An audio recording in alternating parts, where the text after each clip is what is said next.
Hey guys, so today I'm doing a quick comparison between the new Samyang 14-24 lens with Schneider Krauschnatch, or however you say it, versus the older Sigma 14-24 lens. I'm shooting on two Sony A1s. I did set the white balance right in the center at 5500. Immediately I'm noticing that the let's turn it down a bit. The colour on the back is slightly different. The Schneider lens seems to be a more truer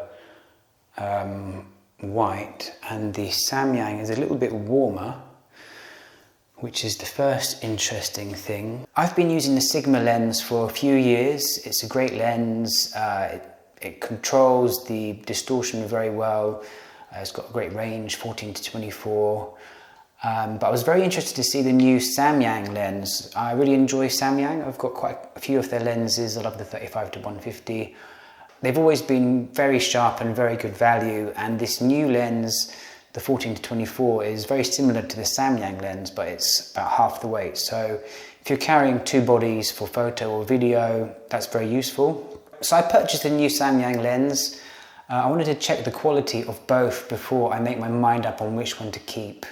I can say the Samyang is much nicer to hold because it's about half the weight. So for shooting all day, it's a real back saver. Let's look at the Sigma lens first. This is the 14mm image on video, 4K on the Sony A1. And this is the Samyang 14mm view. There's quite a lot of distortion, which is a disappointment, but I do feel that the color accuracy somehow is a bit better, which is surprising. It is possible to fix this distortion in post, and I will explain this at the end of the video. Hopefully a firmware update might help this. There is a USB-C port at the back of the lens, so it's looking like they may be wanting to update this. Now let's zoom into 24, because I've heard people say the 24 is a little bit softer. Let's just bump up the ISO a notch to 1000. And the same on the Sigma. Zooming into 24 and pop the ISO up again.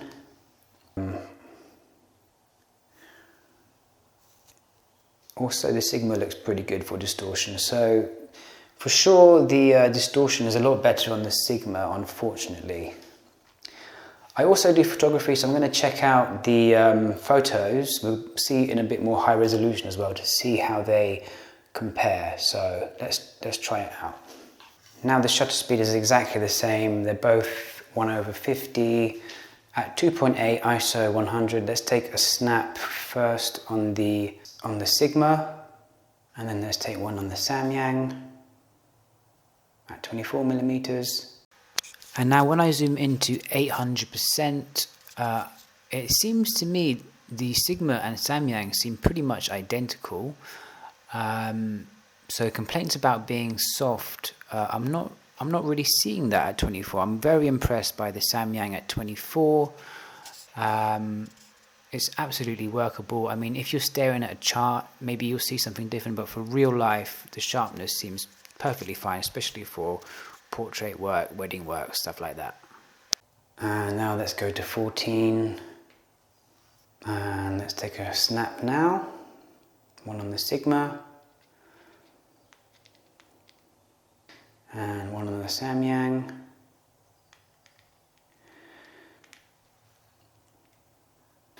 Okay, and let's have a look at these in post. So zooming in at 800% again on these photos, I'm very happy with the performance of both of these in terms of sharpness. So sharpness wasn't an issue for me at 14 or 24. It was a bit of a surprise for me. I was expecting the sharpness to be the issue. I wasn't expecting the distortion to be an issue. So the main issue was this distortion. We can have a look at fixing this in post. Let's quickly jump in. If you're on Resolve, it's not too tricky. we're in this resize first option here, and distortion we can change here. Let's have a quick look. So you can kind of straighten it out fairly well. After I've straightened it out, I can see the camera wasn't quite so level. It was so distorted before, it was hard to see what was level, but you can see it is not too tricky to fix it in post to get a fairly straight line. And the only issue then is you have to go clip by clip to apply that correction to any of the shots that you're using with this lens. So for long projects where you're using lots of this lens, it's a bit of a pain in the ass, but it's doable. I mean, you have to do it if you're using. I have to do it when I'm using anamorphic footage. Would I want to do it? No. Do I really hope they can fix it with a firmware update? Yes.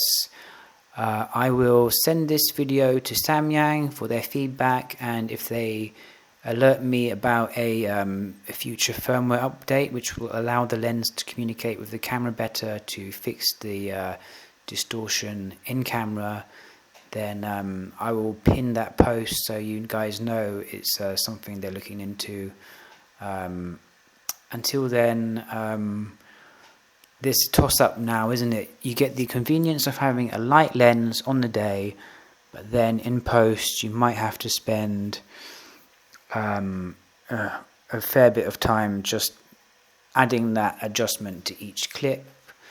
In Lightroom it will be a piece of cake because it will be automatic once you install the Lightroom profile correction. But until then, guys, thanks so much for watching this, and I'll speak to you soon. Any feedback, let me know. Take care.